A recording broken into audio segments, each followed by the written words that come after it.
8 মাসের বাচ্চা অপহরণের পর ফিরে পেল মা।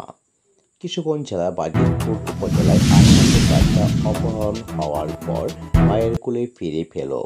গত 11 মে 2024 খ্রিস্টাব্দ দুপুর অনুমান 3:30 কোটিকার সময় বাজিতপুর থানাধীন সরাজছর লিপি বিউটি পার্লার হতে 8 মাসের বাচ্চা নূর মোহাম্মদকে অপহরণ করেন প্রীতি আক্তার। পিতা মৃত নজরুল ইসলাম নাজনু সাং দক্ষিণ সরাজছর থানা বাজিতপুর জেলা কিশোরগঞ্জ ও আতিকুল ইসলাম আতিক পিতা ইদ্রিস আলী সাং মুস্তফি ভালাপাড়া থানা ও জেলা লালমনিরহাট।